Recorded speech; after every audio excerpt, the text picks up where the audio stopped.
Hi YouTube. I guess the question has been answered. We machined the backplate yesterday, roughed it, posted the question of how to handle the Adjust-Tru feature, and the general consensus, there's several conclusions.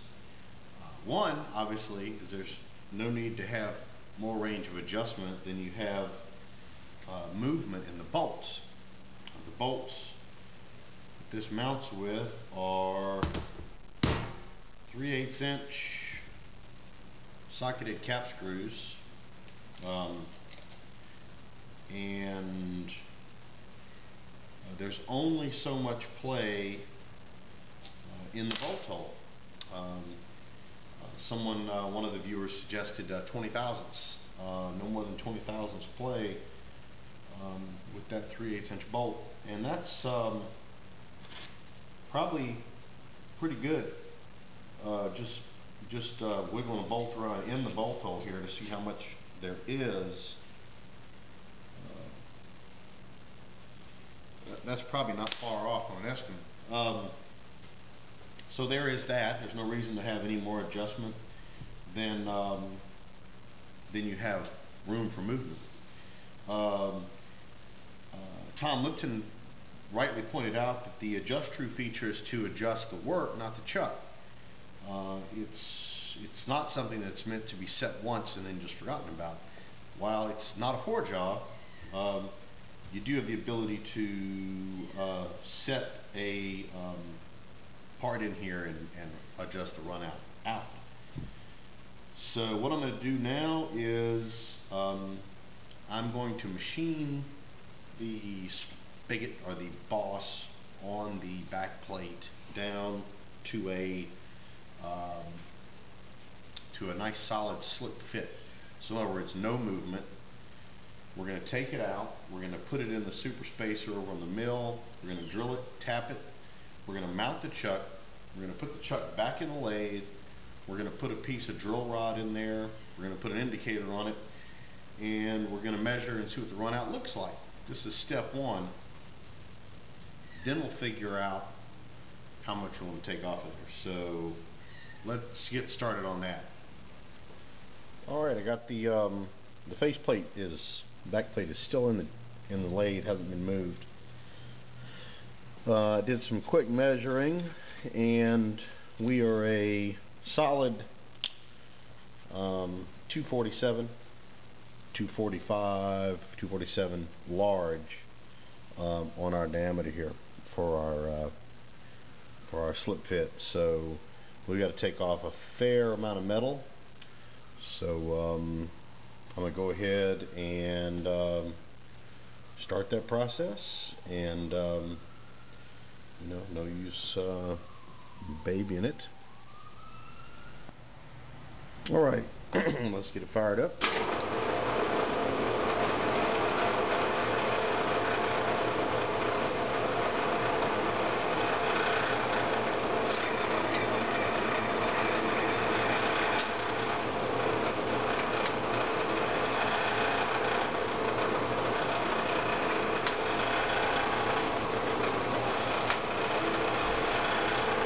Am I feeding the wrong direction?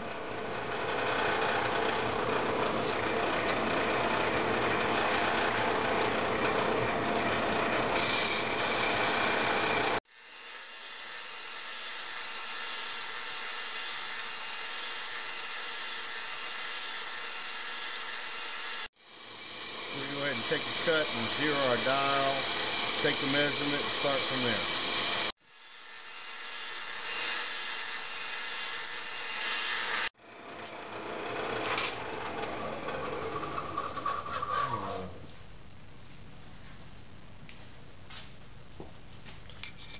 Let's see what we got here.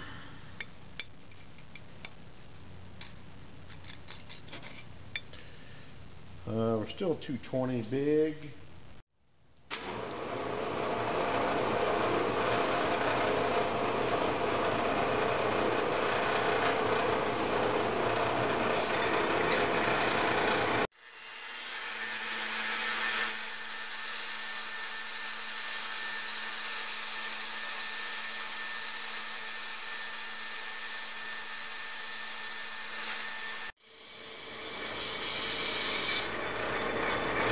50.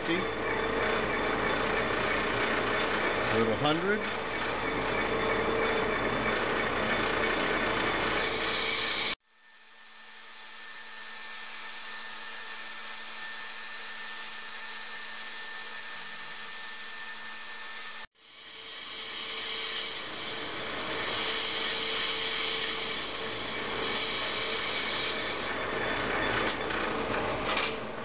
Alright, we're taking 100 off. Let's check our measurement. Let's do that again, because I did not get a good measurement there.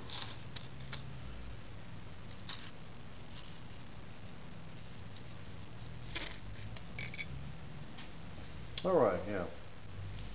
We're about 130, so we actually took about 90 thou off in those two cuts.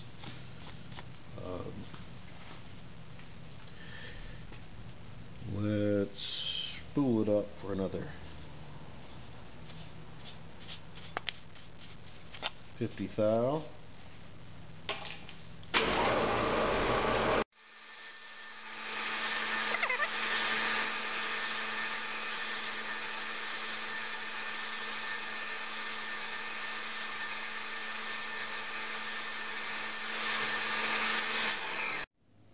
Alright, we're still about 67 high on the large side, so I'm going to, I don't want it too small a cut, so I'm going to take about 30 and 30 and then see what we got.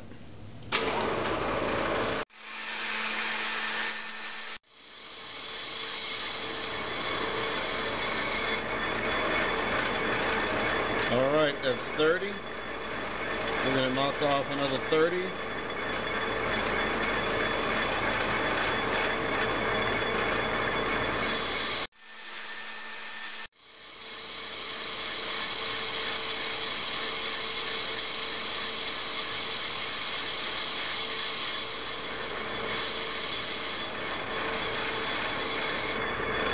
Alright, we're going to do another spring pass here up to that last 30.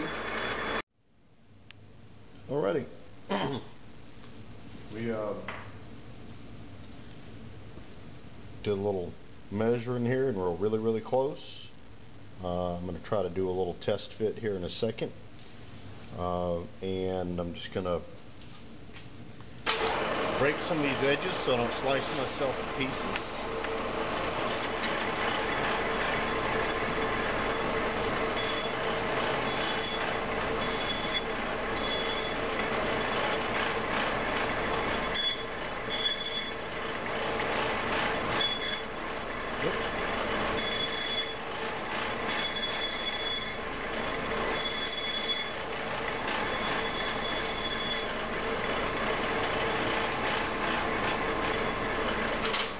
Alrighty, that cast iron is, that cut edge is razor sharp, and I don't want to slice myself wide open. Thank you very much. Let's try it out.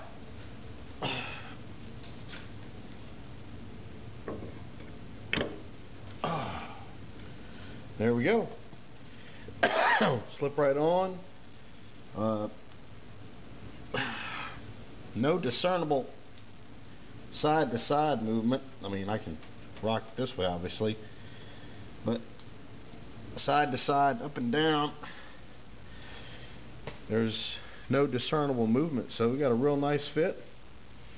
We're going to take this off now. We're going to mount it in the super spacer, and we're going to pick up center, come out to our center line, which we really have to establish here. I still have to really establish what the center line is. So we'll pick up center and we'll come out, we'll drill and tap our 6 3/8 inch mounting holes here, and then we're going to put it back in the lathe and check up a workpiece. Hey YouTube, what up? Interesting perspective. So as you can tell, we've got the back plate mounted in my indexer here, I have taken the D13 mounting pins out. We are mounting on the spigot there. I'm basically going to be drilling in through from the back.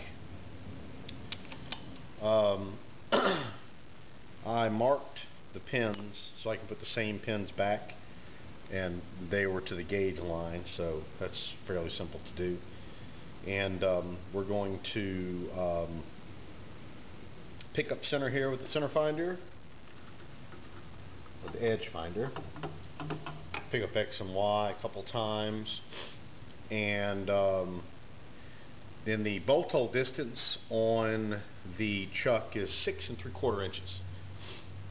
Is the diameter. So we're gonna then come out half that distance, 3 3/8, and that's our center line. Then once we have that set up, I'm going to go ahead and just take a small spotting drill and just spot the holes. Then we're going to lay it out and make sure that everything lines up good, because we certainly don't want to get it wrong. And then if everything looks good, then we'll pull the chuck back off of here and go ahead and drill through and tap each of those holes, and then we'll go ahead and get mounted up. I did turn the spigot down, the boss here, to a nice slip fit. I'm sure there's some movement in there. I can't feel it. It's more movement than I can detect by hand. So it's less movement than I can detect by hand. So it's not much. But what we're gonna do is we're gonna do like several people commented. We're gonna mount it up like that. Put a piece of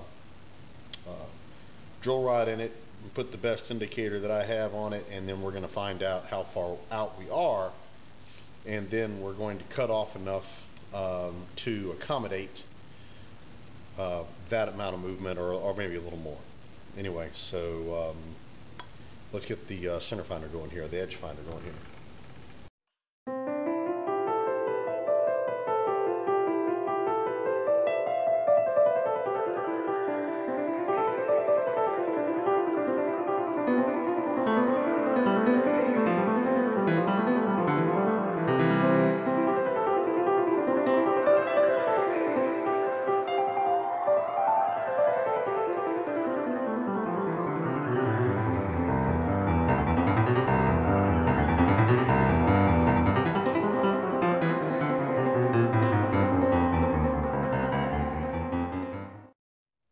To show you my setup here. We're zeroed out on the DRO, and the back plate is mounted in this chuck, which is in this Nikon indexer. This is a Hartford style indexer. It's got a 24 tooth master plate in it. And we're going to be drilling 6 holes, so we'll be stopping every 60 degrees. And I've got it zeroed here. And all you do is flip this little lever, swing it around, lock it. It locks down solid. There's no discernible movement. And so what we're going to do now is we're going to space out 3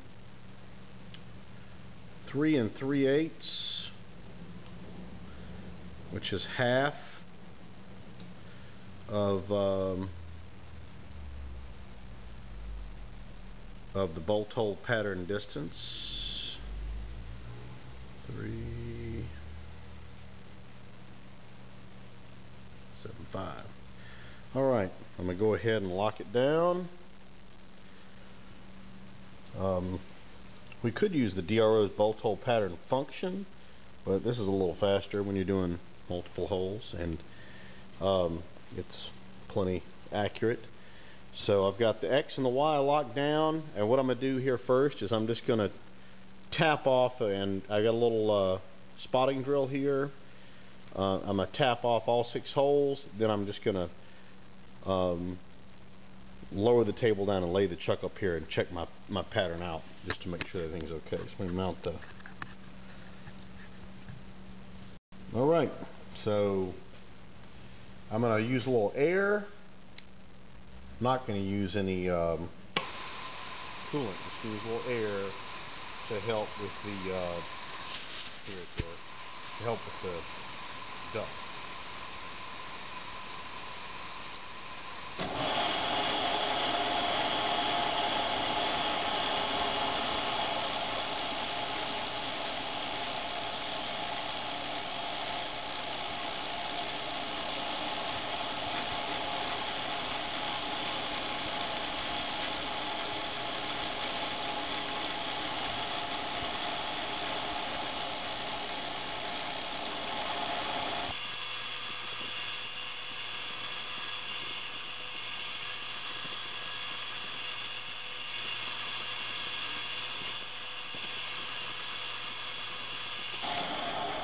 There we go.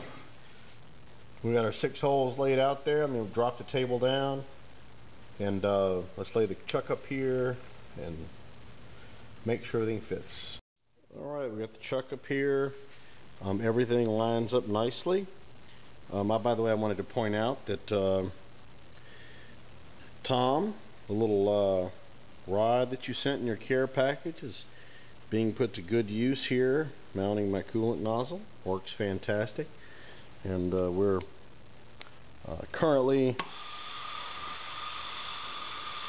empowered. So that's working real good. So we're going to chuck up tap size drill here, and then we're going to drill our 6 through holes. So let's get it set up. Okay, we got our 5/16 drill here mounted. So you notice a screw machine length. These are real handy, especially when you've got a big setup like this. When you have a tall piece of equipment on your table. I mean, I've got 2 spacers. I've got my mill head's way up there. I mean, I can't reach the top, and I'm 6 foot tall. And but these come in real handy. Highly recommended that you keep a stash of these screw machine style drills around. Even if you don't have a tall setup, lots of times having the screw machine length drills is just less cranking on the table. And who likes to do that? I don't have a nifty power set up, even though I need to work on one. So we're going to go ahead and we're going to drill these through all the way around. We're running at about 800 RPM, roughly 70 or so surface feet a minute.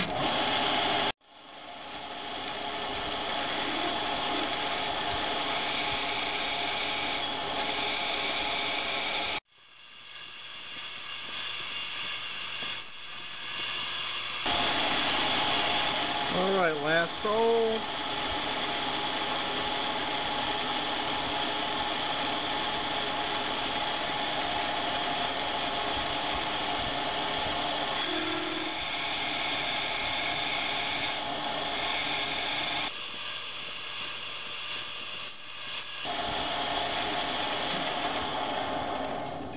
Alright, all the holes are drilled.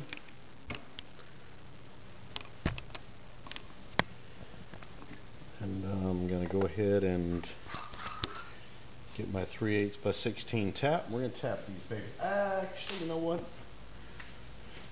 We're going to put a little chamfer on there first. Alrighty, let's fire it up again.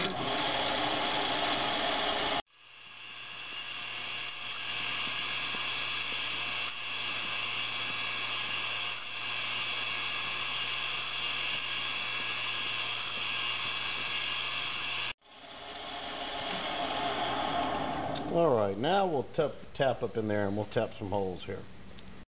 Okay, so the taps we're using here, it's a Cleveland 3/8 by 16 3-flute bottoming tap. We're going to power tap straight on through out the back side.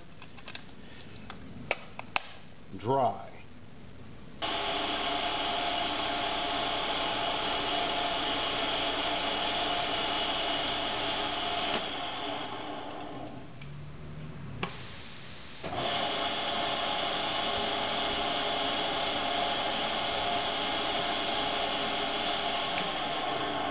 Alright, one down. I'm not going to bore you with the rest. Alright, we are drilled and tapped. We're going to reassemble the pins back in their respective holes before we move on. I'm just going to put the ever so slightest dab of anti-seize.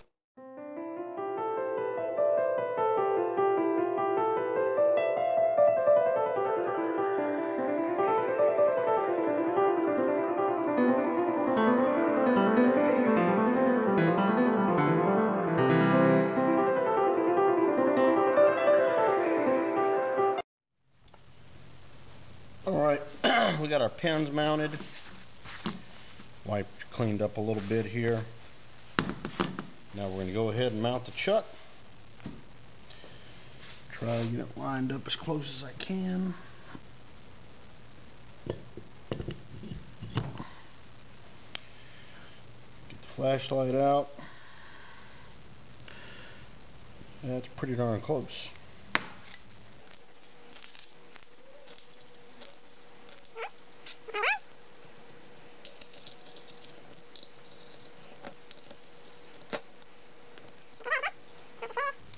Bolts are a little long. I'll have to shorten the bolts up because they're coming out the back of the plate. But go ahead and just lightly torque it. Nothing serious. Then we're going to mount it on the lathe and give it a test. Let's get it mounted up right now. Alrighty. I got the chuck mounted up on the lathe. I got a piece of, you can't really see it here in this view, but over here, got a piece of 1/2 inch round high-speed steel blank, ground high-speed steel blank in the chuck. I've got my best indicator, which is it's not a 1/10 indicator, it's a half valve 5/10 indicator set up here, and I think I've got it focused in to where you can see it. And I got it zeroed at the low spot here, and we're running about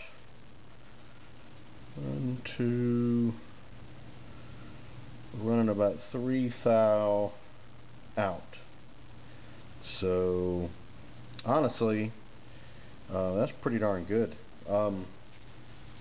Having not even messed around with the Adjust-Tru feature, but we're going to see, without even machining, without taking any more off the back plates, we're going to see if we can take a little of that out. And I read in the Buck manual for a similar type of chuck is you go to the high side, loosen up on the high side, and go around to the low side,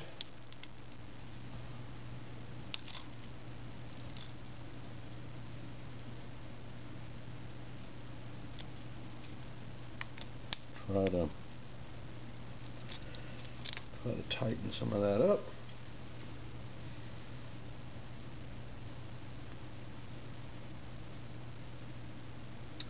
So about 1.5 or 2, about 2 there. A little under 2. So let's try that again.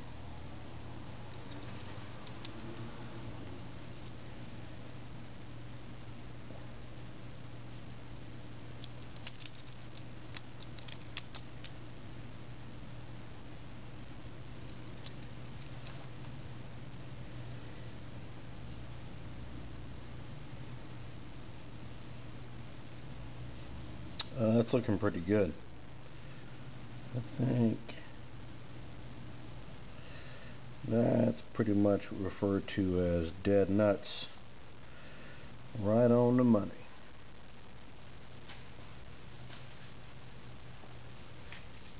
Alrighty. So here they're set up here. I got a piece of 1/2 inch high-speed steel blank in the chuck. Got my compact 5/10 indicator and on base here, and as you saw, I don't know if you can, I can't really see. We got this thing adjusted out to just about 0, which, you know, that's great, except for I still have to shorten these screws up.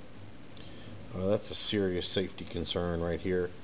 You know, if you were to act, you know, these things buzzing around, you wouldn't even be able to see them. They could catch on, you know, clothing, you, file, whatever. So I've got to shorten those up. So all this is going to have to come apart, and I'm going to have to do this all over again. We'll have to go from there. But for the time being, looks pretty good on there. Looks like it was meant for it. I think the Revette here can put this 6-jaw to good use. And we're going to take it all down now and clean it up. So I'll probably throw that into another video. This one's getting kind of long, but I'd like to thank everybody for their assistance and ideas, links to documentation, comments, and information about their own chucks.